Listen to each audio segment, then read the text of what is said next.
بسم اللہ الرحمن الرحیم۔ السلام علیکم، welcome my channel Zahra voice. میرے معزز سامعین، آج کی ویڈیو میں ہم آپ کو بتائیں گے ایک یہودی جس نے واقعہ معراج پر یقین نہیں کیا تھا وہ مسلمان کیسے ہوا۔ ویڈیو کو پوری ضرور دیکھیں۔ حضور صلی اللہ علیہ وآلہ وسلم نماز فجر کے بعد معراج شریف کی حکایات حضرت ابوبکر صدیق رضی اللہ تعالیٰ عنہ اور صحابہ رضی اللہ تعالیٰ عنہم سے بیان فرماتے تھے۔ ابوبکر صدیق رضی اللہ تعالیٰ عنہ نے یہ بات سنتے ہی کہا، صداقت یا رسول اللہ۔ اس سبب سے ان کا لقب صدیق ہوا۔ اور ابو جہل وغیرہ نے یہ سن کے کہا، کذبت۔ اس واسطے ان کافروں کو خطاب کذاب و زندیق و ملعون کا دیا گیا۔ اور جو کوئی حضرت ابوبکر صدیق کے موافق رسول اللہ صلی اللہ علیہ وسلم کی معراج پر تصدیق کرے گا وہ بے شک ابوبکر رضی اللہ تعالیٰ عنہ کے صدیقوں کے مرتبے میں ہیں، اور جو کوئی منکر معراج ہوگا یقیناً وہ ابو جہل کے لعین ہیں۔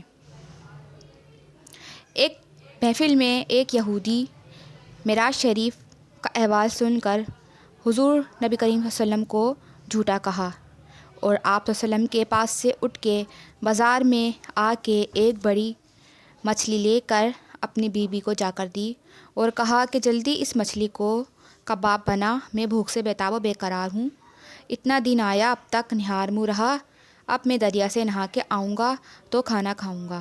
وہ یہودی یہ کہہ کر دریا پر گیا اور کپڑے کنارے پر رکھ کے پانی میں غسل کرنے کو اترا اور غوطہ لگایا۔ جب سر اٹھایا تو اپنے آپ کو ایک جوان عورت کی صورت میں پایا، اور جو کپڑے کنارے پر رکھے تھے وہ بھی نہ ملے۔ یہ ماجرا عجیب و غریب دیکھ کر بہت گھبرایا اور دریا کے کنارے میں آ کر بیٹھ کر اپنی آبرو پر رو رو کے آنسو بہایا۔ بار بار وہ اپنے ہاتھ پر ہاتھ مارتا اور منہ سے ہیات ہیات پکارتا۔ ننگا بدن دیکھ کر شرم آئی تو درخت کے پتوں سے شرمگاہ چھپائی۔ اتنے میں ایک گوار جو گھوڑے پر سوار تھا اس طرف سے گزرا، دیکھا کہ ایک عورت حسین خوبصورت ننگی بیٹھی ہے۔ وہ اس پر شیدا ہوا اور اس کا ہاتھ پکڑا اور اس کو گھوڑے پر چڑھا کر گھر لے گیا اور اپنے نکاح میں لایا۔ غرض کے 7 برس اس جوان کی خانہ داری میں گزرے اور 3 فرزند اس سے پیدا ہوئے۔ ایک دن وہ عورت ہمسائے کی عورتوں کے ساتھ دریا میں نہانے کو گئی اور جس جگہ پہلی بار کپڑے رکھے تھے اسی جگہ اب کے بھی اتار کے رکھے، اور وہ پچھلا واقعہ بھول کر نہانے میں مشغول ہوئی۔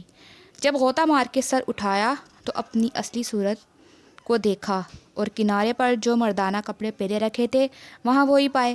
جب کپڑے پہن کر گھر میں آیا تو دیکھا کہ وہ مچھلی جو بازار سے لا کے اپنی جورو کو دی تھی سو اب تک جیتی تڑپ رہی ہے، اور اس کی عورت کے ہاتھ میں جو کام تھا وہی وہ کام کرتی ہے۔ بعض روایت میں یوں ہے کہ اس کی جورو سوت کاٹ رہی تھی، ہنوز وہ پونی اس کے ہاتھ سے تمام ہی نہ ہوئی تھی۔ تب اس نے جا کے اپنی عورت سے کہا کہ اب تک مچھلی نہ پکائی، اتنی دیر تو نے کیوں کی؟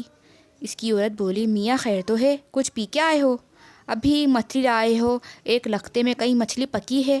پھر اس نے سارا واقعہ اپنی بیوی سے بیان کیا، لیکن اس کی بیوی نے اس پر یقین نہیں کیا۔ اس نے یہ بات سن کے اپنے دل میں جانا کہ میں نے حال معراج کا سچ نہ جانا تھا اور رسول اللہ صلی اللہ علیہ وسلم کو جھوٹا بنایا، اسی سبب سے یہ حال مجھ پر گزرا، اس میں کچھ شک نہیں۔ پس میں نے یقین کیا کہ محمد صلی اللہ علیہ وسلم سچے ہیں اور دین اسلام حق پر ہے۔ اس یہودی کو اسلام کی خواہش ہوئی۔ اسی وقت وہ جناب رسول اللہ صلی اللہ علیہ وسلم کے پاس آیا، دیکھا کہ آپ معراج شریف کا احوال بیان فرما رہے ہیں۔ تب اس نے عرض کی کہ یا رسول اللہ، معراج کو میں جھوٹ جانتا تھا سو اس کی میں نے سزا پائی۔ صحابہ رضی اللہ تعالیٰ نے پوچھا تو نے کیا سزا پائی؟ تب اس یہودی نے حقیقت سب مچھلی کی اور غسل اور صورت بدلنے اور نکاح اور اولاد اور 7 برس گزرنے اور پھر اصلی صورت پر آنے کی کیفیت بیان کی۔ یہ بات سن کے تمام صحابہ رضی اللہ تعالیٰ عنہ سجدہ شکر جناب رب العالمین کا بجا لائے اور کہا کہ یا رسول اللہ صلی اللہ علیہ وسلم، یہ معجزہ خاص آپ کے واسطے ہے، کسی کو ایسا عنایت نہیں ہوا۔ آخر وہ یہودی ایمان لایا، لیکن پھر بھی ابو جہل کو کچھ اثر نہیں ہوا اور کہا کہ یہ سب فریب بازی ہے اور افطرہ سازی ہے۔ تب حضور نبی کریم صلی اللہ علیہ وسلم نے فرمایا کہ یعنی جس کو اللہ راہ دے پھر نہیں کوئی بہکانے والا اس کا، اور جس کو اللہ بہکائے پھر کوئی نہیں اسے راہ دینے والا۔